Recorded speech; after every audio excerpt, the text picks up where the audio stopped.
sleep. I am young Homer, here to guide you through the final chapters of Series 3, Challenges and Struggles, Tests of a Divine King in the Rise and Fall of Zeus, a timeline series. Tonight we close this series with episodes 25 through 27, a time when Zeus faces the weight of his own judgments, the defiance of those who would outsmart him, and the simmering tensions among the gods themselves. These last episodes reveal Zeus's efforts to enforce divine law, confront rebellion, and ultimately face a conflict that pits his own power against those of the Olympian court. Close your eyes if you wish, and take a moment to feel the calm of this quiet space. Breathe deeply, allowing warmth and peace to settle over you. Take a deep breath in, drawing in stillness, and let it go, allowing your body to soften, growing heavier with each exhale.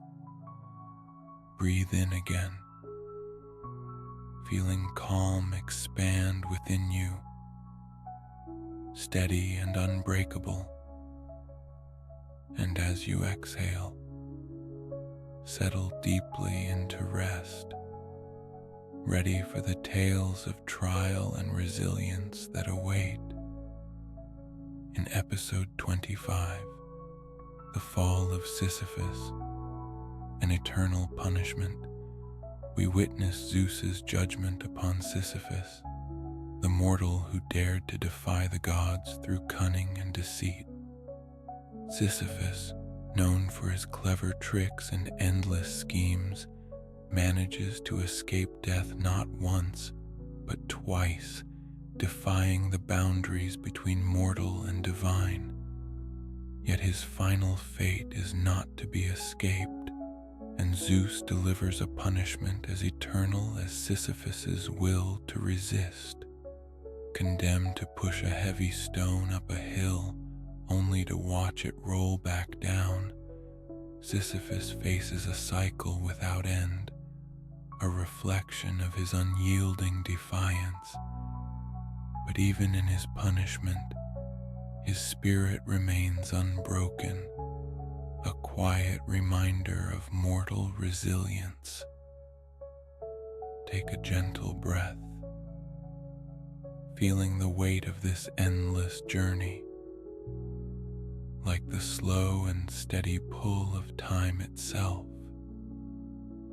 What strength lies within those who endure the trials placed before them?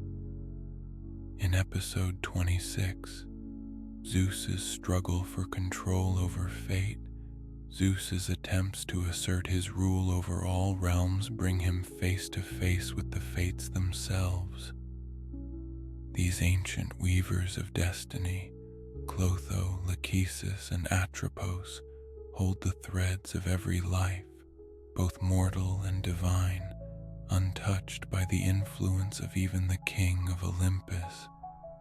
As Zeus seeks to control destiny itself, he realizes that some forces lie beyond his reach, bound by a power even he cannot unravel. This meeting with the fates reveals to Zeus the boundaries of his rule, a moment where his strength is tempered by the quiet wisdom of acceptance. Breathe deeply, feeling the quiet authority of these ancient beings, like threads woven in the fabric of time. What will Zeus learn in his encounter with destiny? And can he accept the limits placed upon even the greatest of gods? In episode 27, The Battle for Athens, Poseidon versus Zeus, we find Olympus divided once more, this time over the mortal city of Athens. Poseidon, god of the seas and Zeus's brother, seeks dominion over the city, hoping to add its people and lands to his realm. Yet Athena, goddess of wisdom, stands in his path, claiming the city's favor for herself. As Zeus watches his siblings come into conflict, he realizes that the god's desires and ambitions cannot always be held within his rule. He must decide whether to impose peace or allow the gods to shape their destinies. The clash over Athens becomes a test of Zeus's power, a reminder that even in Olympus, loyalty and rivalry walk hand in hand. Take a soft breath, feeling the quiet tension of this moment, like the stillness of the sea before a storm. How will Zeus balance loyalty and freedom, and can Olympus withstand the ambitions that rise from within? As we bring these final stories of struggle and resilience to a close, let yourself drift into the calm that follows, each breath connecting you to the quiet strength and mystery that linger in these ancient tales. Now, let's bring your mind and body to full relaxation, welcoming peace with every breath. Close your eyes and take a slow, deep breath in, letting calm fill your chest, as steady as the quiet peaks of Olympus. As you exhale, feel your body soften, each muscle relaxing, grounding you in comfort. This is your time to unwind, to feel safe, and to let go. Let your breath carry you into a gentle rhythm, as soft as the silence after a storm. Take another deep breath in, letting it fill you completely. Hold it softly for a moment, and as you exhale, feel yourself sinking further, calm and serene. Now, let's guide each part of the body to relax, inviting rest with every breath. Start with your forehead, allowing it to soften completely as you exhale. Move to your jaw, releasing any tightness, letting it rest gently. Now, bring awareness to your shoulders. Inhale deeply, and as you exhale, let them fall as though setting down the weight of ancient stories. Allow your arms and hands to grow heavy, resting peacefully by your sides. Notice the steady rise and fall in your chest and belly, inhaling as your belly rises, and on the exhale releasing any last bits of tension, feeling light and free. Shift your focus to your hips and thighs, letting them sink deeper into the bed, fully supported and relaxed. And finally, bring attention to your calves, feet, and toes, allowing them to release completely, grounded and calm. Now, imagine yourself within the still golden halls of Olympus, where shadows lie softly and the air is filled with the quiet of legends. In the distance, you see Zeus, his gaze calm yet watchful as he contemplates the balance between power and fate, strength and surrender. The halls echo with the wisdom of ages, a place where even the greatest gods find moments of peace. With each breath, Feel yourself surrounded by the calm strength of this scene, as though you too are part of the timeless beauty of Olympus. Inhale deeply, letting the peace and strength of the scene fill you, and exhale, feeling grounded, steady, and fully at ease. With your body relaxed and your mind open, allow the story to carry you into this world of power, endurance, and quiet grace, where legends find rest. Take one last deep breath in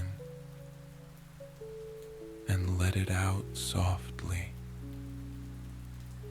Now, let us begin.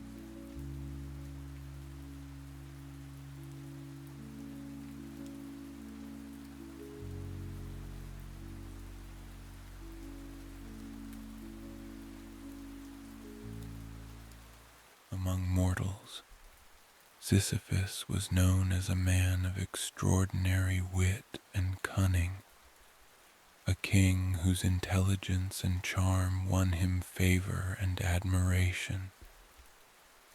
But Sisyphus's cleverness masked a darker ambition, a disregard for the gods, and a desire to escape the fate that bound all mortals. To him, the rules of Olympus were mere obstacles, challenges to be outsmarted rather than honored. His life was filled with bold acts of deception, trickery, and defiance. He boasted of outwitting both men and gods alike, delighting in his own cleverness and believing himself untouchable. But his defiance went beyond simple disregard. He openly mocked the gods, convinced that he was beyond their reach. And so, with each act of deceit, he grew bolder until even the gods took notice of his insolence. It was not long before Sisyphus's defiance reached a level that could no longer be ignored. The first incident that drew Olympus's attention occurred when he betrayed Zeus by revealing a secret that the god had entrusted to him. In a moment of pride, Sisyphus divulged Zeus's plans to another, boasting of his insider knowledge as though the gods were mere players in his schemes. Zeus, angered by this betrayal, knew that he could not let Sisyphus's arrogance go unpunished. Yet, when Thanatos, the god of death, came to claim him and bring him to the underworld, Sisyphus used his cunning to cheat death itself. By pretending to welcome Thanatos and then ensnaring him in unbreakable chains, Sisyphus managed to trap the god of death, binding him in his own chains. This act prevented any mortal from dying, creating chaos on earth as mortals who should have passed on continued to walk among the living. The gods watched with growing frustration as Sisyphus's actions disrupted the natural order. Without Thanatos to guide souls to the underworld, the balance of life and death was thrown into disarray. Mortals who were wounded, aging, or suffering could not pass on, trapped in a state of limbo that defied the laws of nature. Ares, god of war, was particularly angered by Sisyphus's interference. His battles, which were meant to end in glory or sacrifice, became meaningless as warriors were unable to fall.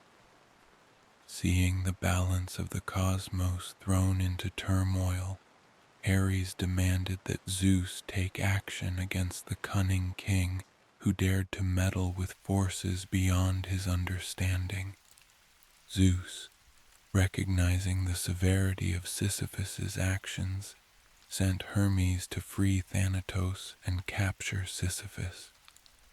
It was clear that Sisyphus's bold defiance required a punishment that would both restore the natural order and serve as a cautionary tale to all mortals who dared to challenge the gods. Though Thanatos was freed and Sisyphus was finally taken to the underworld, the cunning king was not yet finished with his schemes.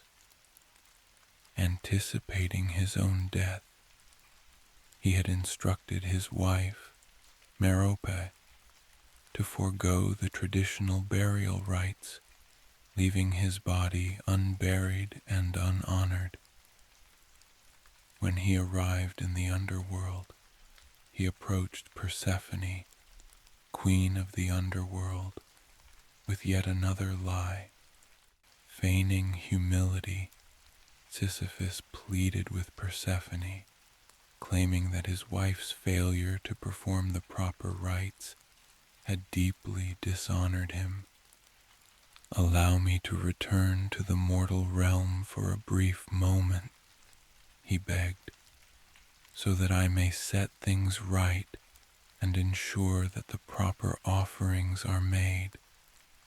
Moved by his seemingly sincere request, Persephone granted him temporary release, allowing him to return to the world of the living to fulfill his supposed duties. But once back in the mortal realm, Sisyphus had no intention of returning to the underworld. He resumed his life with newfound arrogance, laughing at how easily he had once again outwitted the gods.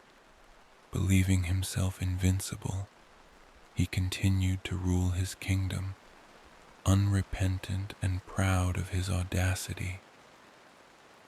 Zeus's patience had worn thin. Sisyphus's repeated defiance and flagrant disregard for divine authority required a punishment that would leave no doubt of the god's power. Summoning Hermes, Zeus ordered the swift recapture of Sisyphus, and this time he ensured that no trickery or deceit would allow him to escape.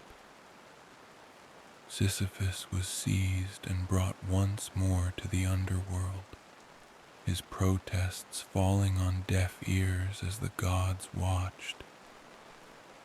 Zeus himself decreed that Sisyphus would suffer a punishment as eternal as his arrogance, a punishment that would serve as a reminder of the limits of mortal cunning and the inevitability of divine justice. In the deepest part of the underworld, far from the peaceful Elysian fields, Sisyphus's eternal punishment awaited him. Zeus commanded that he be given a task so endless and futile that it would break his spirit and humble his pride. Sisyphus was condemned to push a massive boulder up a steep hill, a boulder enchanted to roll back down each time he neared the summit.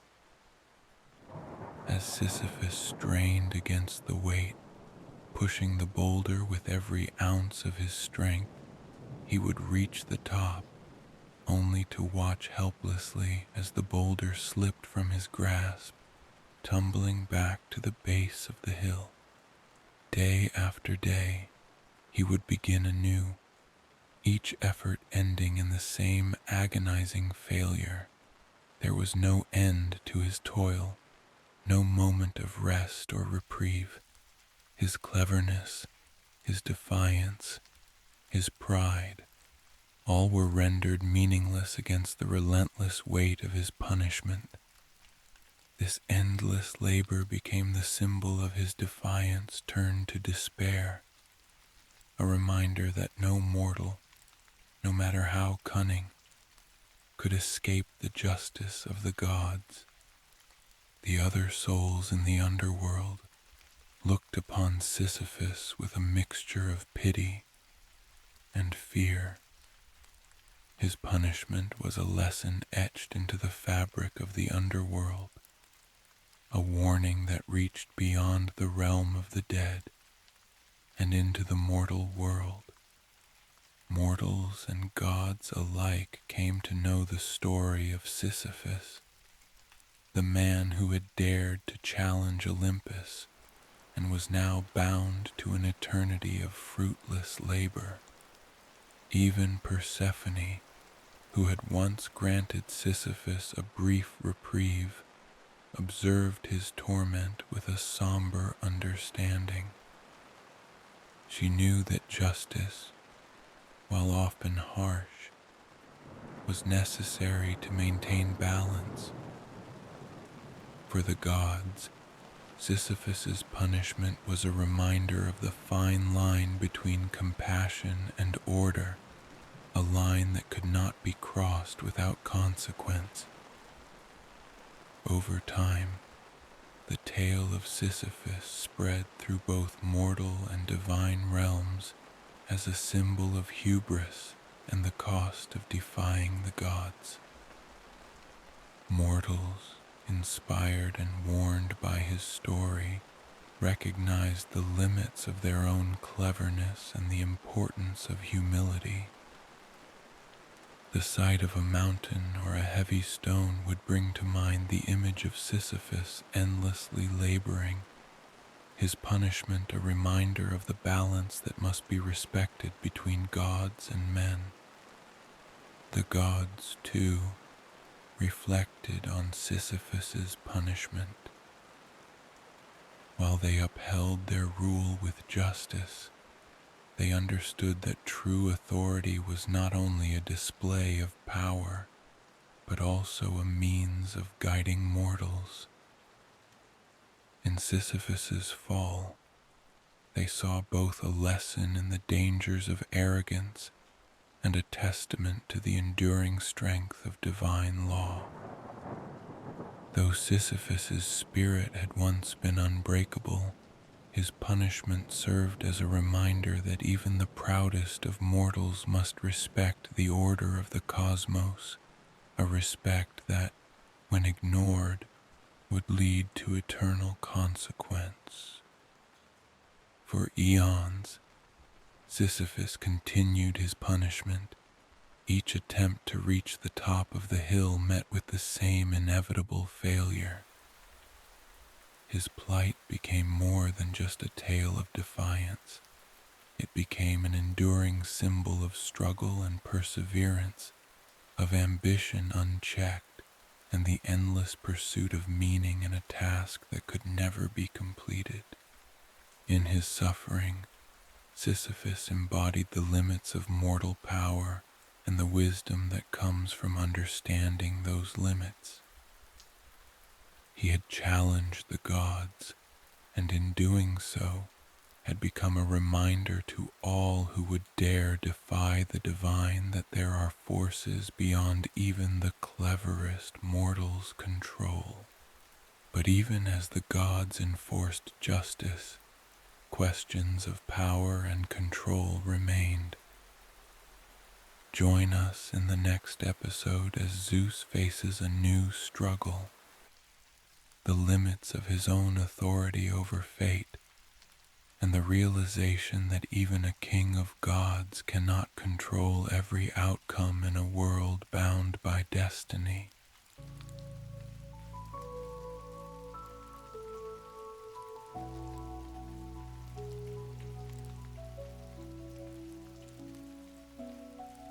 Zeus, king of the gods, had forged an existence of power and authority. Through victory over the Titans, the establishment of laws, and countless acts of divine retribution, he had secured his rule over both Olympus and the mortal realm. Yet, even with his unmatched might, there was one force that Zeus had never fully conquered: fate. The fates, 3 ancient sisters, older than the gods themselves, were the weavers of destiny, spinning, measuring, and cutting the threads of life with unyielding precision.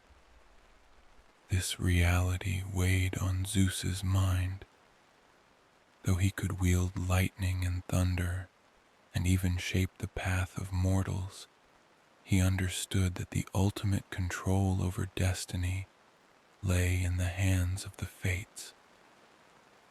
Clotho spun the threads, Lachesis measured them, and Atropos with solemn finality cut each one. Each mortal life, and even the lives of gods, were touched by their work, bound to destinies that Zeus could not alter at will. The fates operated independently, honoring no allegiance to any god, not even to Zeus. They served a power beyond Olympus, beyond any realm Zeus commanded, a truth that he found increasingly difficult to accept. One day, Zeus received a vision, a prophecy that sent a chill through his very being. He saw glimpses of a future where gods would fall, Olympus would weaken, and the reign of the immortals would give way to forces that lay beyond his reach. Though the vision was clouded, one thing was clear. His power was not as absolute as he believed.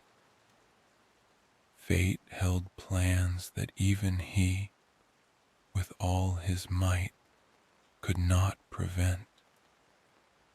Determined to uncover the full scope of the prophecy, Zeus sought out the oracle of Delphi. The oracle, a revered mortal priestess, spoke with the wisdom of the gods, but was bound to serve the voice of fate itself. Sitting in her shadowed temple, she closed her eyes and channeled the message that Zeus longed and feared to hear. Your reign, mighty Zeus, is powerful, but not infinite.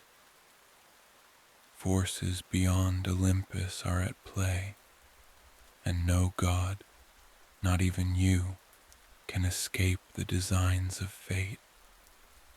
When the time comes, even kings may fall, and destiny will prevail. The prophecy unsettled Zeus. Though he ruled Olympus, though he had crushed the titans and defeated monsters, he could not dismiss the words of the oracle.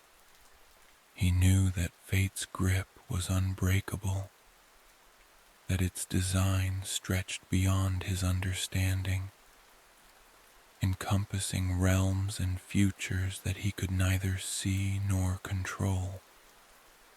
Driven by a need to confront his limitations, Zeus decided to seek out the fates themselves.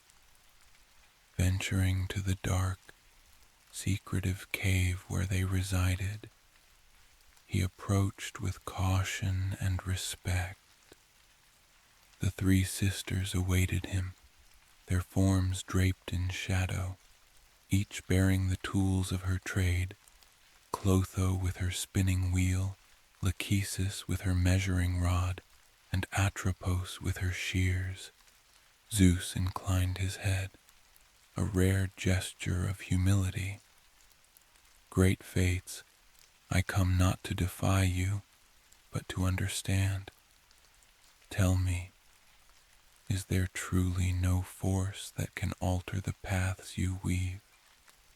Is the destiny of gods and mortals alike truly unchangeable? The fates exchanged knowing glances, each sister considering the question. At last, Lachesis, the measurer, spoke in a voice that resonated with ageless wisdom. "We do not govern out of malice or favor, Zeus. We merely serve a higher order. Every life, every choice, every consequence has its place in the tapestry. You may influence lives, but destiny has already accounted for your hand, as it has accounted for all things." Atropos added, her shears gleaming as she prepared to cut another thread. "You may be king, Zeus, but even kings are threads in the fabric of existence, bound to the path set before them.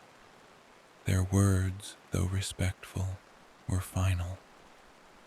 Zeus felt the weight of his own limits, a humbling reminder that his reign was part of a much larger design. Despite their words, Zeus could not abandon the need to assert his influence. Returning to Olympus, he sought ways to challenge the edges of destiny. He intervened in the lives of mortals, trying to alter the courses of their fates, yet each time the outcomes unfolded as if preordained, with consequences that only reaffirmed the power of the fates. Despite their words, Zeus could not abandon the need to assert his influence. Returning to Olympus, he sought ways to challenge the edges of destiny.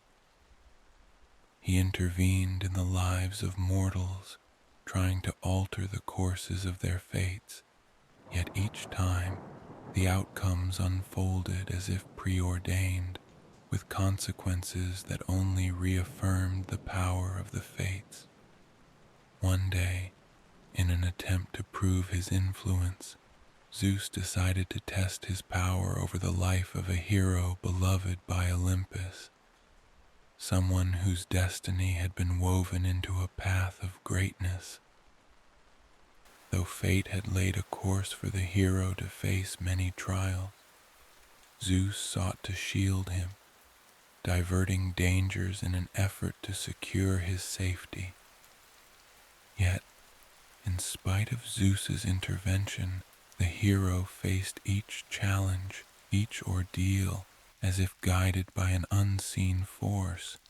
Every danger Zeus shielded him from was replaced by another, each trial unavoidable, leading the hero back to the destiny that fate had chosen. Frustrated, Zeus realized that he could not protect the hero from the course laid before him. Even his divine will was powerless against the web spun by the fates. As Zeus reflected on his inability to alter the hero's destiny, he felt the weight of a humbling truth. He could inspire, influence, even punish, but he could not rewrite the paths that had already been woven. The fates were the silent architects of the cosmos, and their designs could not be broken by mere power. Though he commanded lightning and thunder, though his voice could shake the heavens, he was bound by the same cosmic order that governed mortals and gods alike. For the first time in his rule, Zeus felt a deep sense of humility. He had always believed himself the ultimate authority, yet now he understood that he was part of a much larger design, a thread in a tapestry as ancient as time itself. In accepting this truth, Zeus recognized that his role was not to control, but to guide and protect, to serve as a steward of Olympus rather than as its sole ruler. It was a revelation that altered his view of both mortals and gods, a realization that his power, while vast, was not without limits.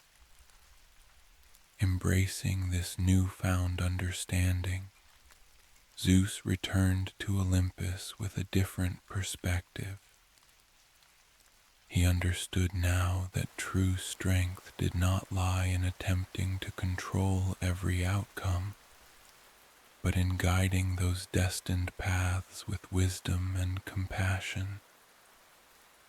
Became more deliberate in his actions, focusing not on defying the fates, but on supporting those who sought to fulfill their destinies with courage and integrity.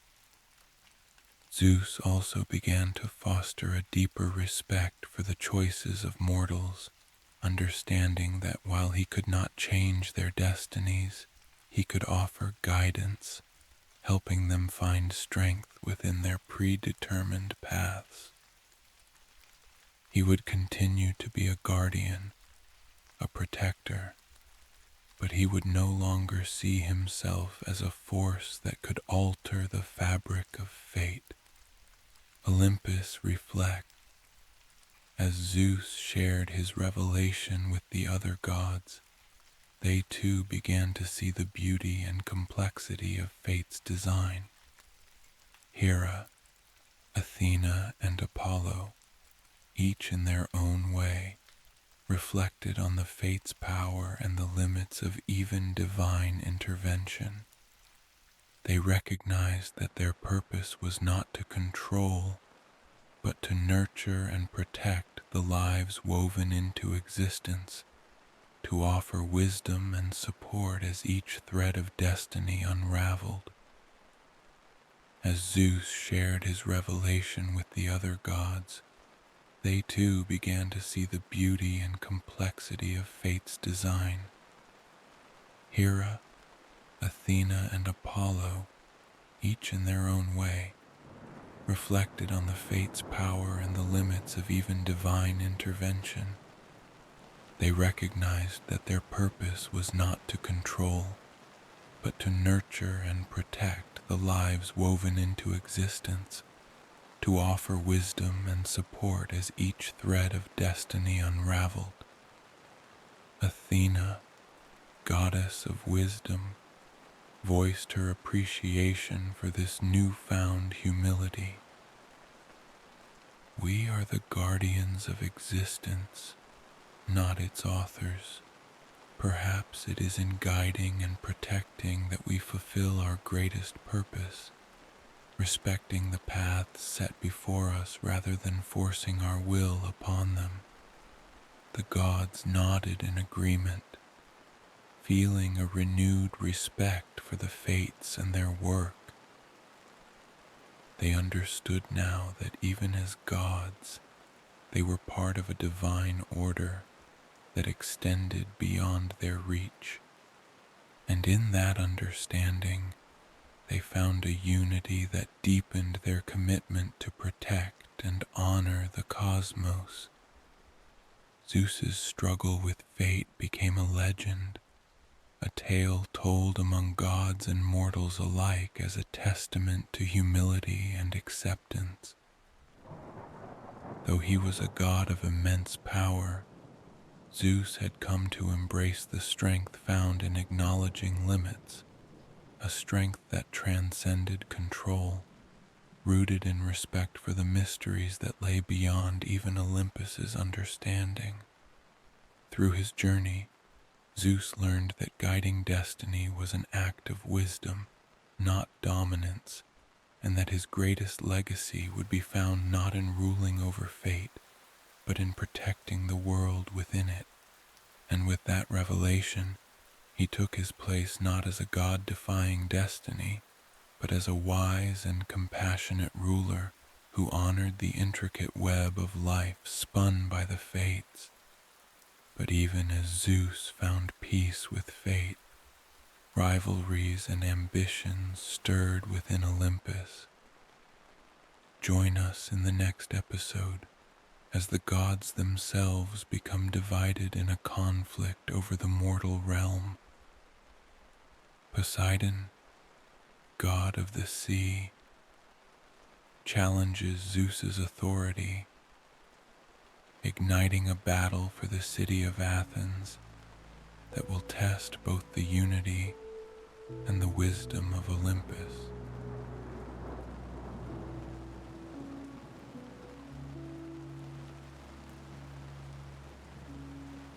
As Zeus stood atop Olympus, his thoughts returned to the choices and conflicts that had shaped his reign. He had faced rebellious titans, monstrous giants, the ambitions of his fellow gods, and the defiance of mortals. He had built Olympus into a beacon of divine order, establishing justice and overseeing the mortal realm with wisdom and strength. Yet, for all his power, Zeus knew that every decision, every alliance, and every act of power had come at a price. The recent struggle with fate had left Zeus with a deeper respect for destiny, understanding that his role was not to control every outcome but to guide and protect. But this newfound acceptance of limits did not come without challenges.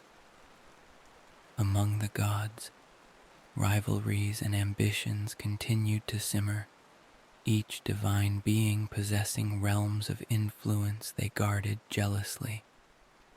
And now, the city of Athens had become a focal point of those ambitions. Poseidon, god of the sea and Zeus's brother, saw the city as an opportunity to expand his influence, to claim a place of honor among mortals. Yet Zeus, whose own plans for Athens revolved around wisdom and stability, sensed that a conflict was inevitable. What had begun as a mere contest had now become a battle for respect, pride, and control. Athens, a burgeoning city full of promise and vitality, drew the interest of both Poseidon and Athena. Each god saw in the city a reflection of their own values and gifts. Poseidon, with his power over the seas, envisioned Athens as a strong, seafaring nation, one that would honor the power of the oceans and its treasures. In contrast, Athena, goddess of wisdom and warfare, saw the city as a place of learning, innovation, and strategic strength, a beacon of knowledge that could shine throughout Greece. Zeus, observing from Olympus, recognized the potential of both visions, but also sensed the growing tension between Poseidon and Athena. Despite his desire to foster harmony, Zeus knew he could not simply choose one god over the other without stirring resentment. He decided to let Poseidon and Athena each present their gifts to the people of Athens, allowing the mortals themselves to decide who would become their patron god. But Poseidon's ambition would not be satisfied by a simple contest. His pride, inflamed by a lifetime of rivalry with Zeus, led him to approach the situation with force, a desire to prove his power and establish his legacy over the city. Zeus, realizing that this contest could threaten the stability of Olympus itself, prepared to intervene, hoping to mediate before the conflict escalated into outright battle. The gods descended to Athens, their presence turning mortal eyes skyward as the citizens gathered to witness the contest. Poseidon approached first, striking his trident against the earth. From the ground, a powerful spring burst forth, its waters salty and brimming with the power of the sea. The people marveled at the sight, recognizing Poseidon's strength and the wealth the ocean could bring. Then Athena stepped forward, and with a touch of her spear, she planted an olive tree, its branches spreading gracefully, promising sustenance, peace, and prosperity. The people observed its fruits, seeing in the olive tree a gift that would provide food, oil and wood, a lasting symbol of life and wisdom. The citizens deliberated, each gift embodying a path for the city's future. Ultimately, they chose Athena's gift, seeing in it a promise of stability, wisdom, and growth. The olive tree, they believed, would stand as a symbol of the values they wished to embrace, bringing peace and prosperity to their city for generations. Poseidon's disappointment turned swiftly to anger. He saw the choice as a personal slight, a rejection not only of his gift, but of his power. In a fury, he raised his trident, summoning waves from the sea to crash against the city's shores. The skies darkened as a storm gathered, and thunder rumbled, a warning to the mortals who had dared to refuse the god of the seas. Witnessing Poseidon's wrath, the people of Athens cowered in fear, and Zeus felt the tension reach its breaking point. He could not allow his brother to lay waste to a city that had chosen its patron in peace. Zeus descended from Olympus, his thunderbolt crackling with energy as he confronted Poseidon, his voice calm yet resolute. "Brother, the mortals have chosen their patron. Honor their choice as we have agreed," Zeus commanded, his tone a blend of authority and empathy. "Your power is vast, Poseidon, but Athens has chosen wisdom. Respect their decision, and let not pride blind you to the value of restraint." Poseidon, though seething, recognized the finality in Zeus's words. With a resentful glance at the olive tree and the people who stood by it, he withdrew his storm, though his pride remained wounded. The god of the sea retreated to his domain, his fury quelled, but not entirely forgotten. With Poseidon's retreat, peace returned to Athens, and the people celebrated Athena as their patron. The olive tree became a sacred symbol, representing their bond with the goddess of wisdom and the path they had chosen. Zeus returned to Olympus with a renewed sense of purpose, yet he remained aware of the simmering tensions within his family. The conflict over Athens had not only challenged Poseidon's pride, but also hinted at deeper rivalries among the gods, rivalries that could one day threaten the unity of Olympus itself. As Zeus looked over the city of Athens from the heights of Olympus, he saw the balance he had fought so hard to preserve hanging by a thread. The gods were powerful, but they were also bound by the same flaws and emotions as mortals.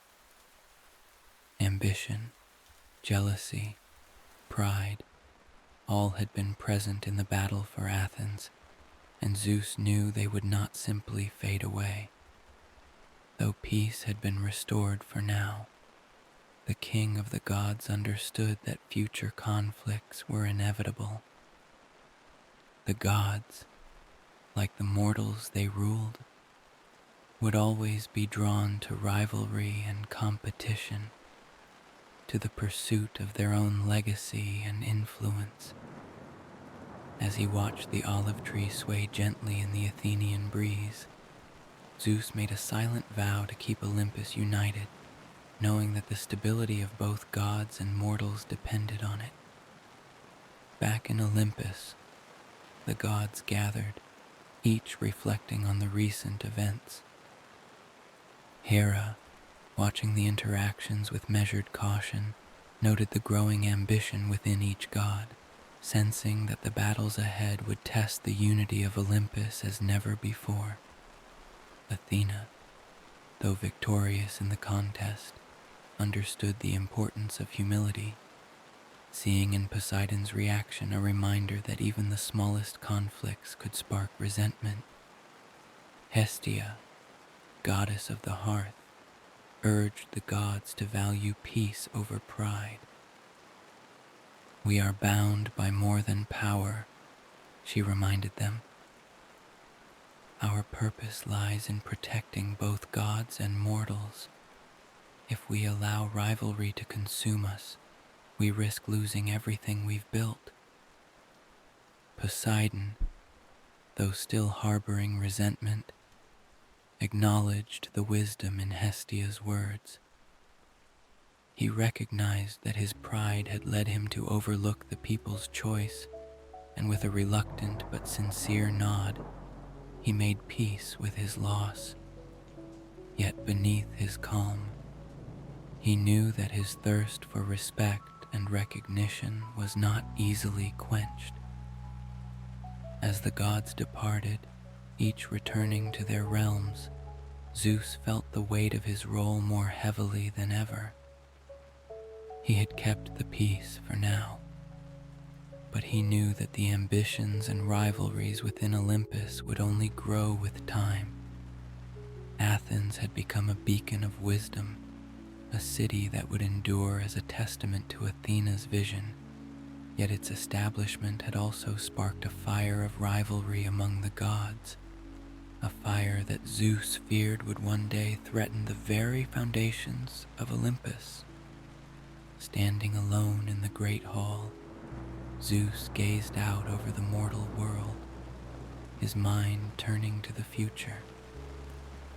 He had held Olympus together through diplomacy and strength, yet he understood that every choice, every conflict, carried consequences beyond his control.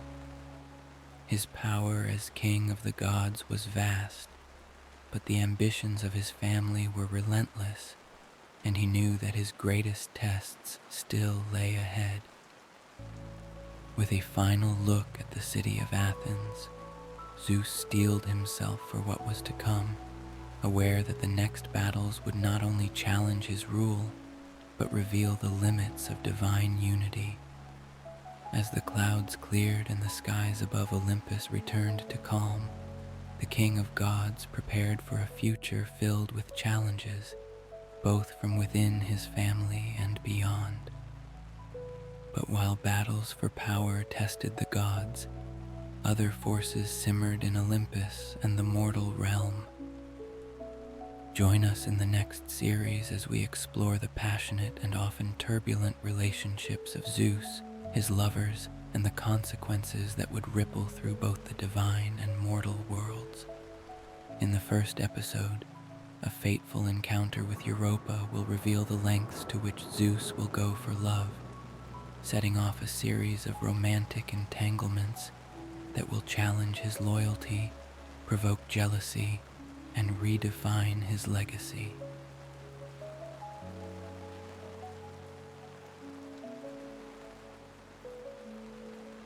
While our tales tonight have drawn to a gentle end, the stars above Olympus still hold countless mysteries, each waiting to be shared under a quiet night sky. We'll gather here again soon to journey through the stories of other gods and legends, stories that remind us of resilience, transformation, and the beauty woven into the fabric of life. For now, let's transition to stillness, guiding you into a place of deep rest. Let this be a time of pure relaxation, where you can release each thought and allow your mind to settle. Close your eyes if you haven't already, and take a slow, deep breath in, letting calm expand within you. And as you exhale, release any lingering tension, letting it drift away like clouds, clearing from a quiet sky. Now, bring your awareness to the rhythm of your breath. Each inhale filling you with peace. Each exhale drawing you deeper into comfort. Breathe in deeply, feeling warmth spread through your chest, and hold it softly for just a moment. And as you exhale, feel yourself sink further, fully supported, calm, and serene. Now imagine a soft golden light at the top of your head, like a gentle warmth that invites relaxation. With each breath, let that light flow down, releasing tension from your forehead and eyes, letting your jaw soften. Feel the warmth continue down to your neck and shoulders. Inhale deeply, and as you exhale, allow your shoulders to drop, as though setting down the weight of all that has come before. Let the golden light spread gently through your arms, down to your fingertips, feeling them grow heavy, relaxed, and still. Notice the gentle rise and fall in your chest and belly, inhaling as your belly rises, and as you exhale, releasing any remaining tension, feeling light and free. Shift your focus to your hips and thighs, letting them sink deeply into the bed, fully supported and relaxed. Now, feel the warmth move down to your knees, calves, ankles, and finally to your feet and toes, letting each part release, grounded, calm, and at ease. With every breath, let go a little more, letting yourself be embraced by the gentle quiet of this moment, as though you too are a part of the timeless story of night and stars. Inhale deeply, feeling peace expand through you, and exhale, settling into a space of deep, serene rest. Let this be your time to drift off into sleep, to find comfort and calm in the quiet of your heart. Take one last deep breath in, and as you exhale, feel yourself float into a peaceful slumber. Rest well, and we'll return to these stories when next we meet. Good night.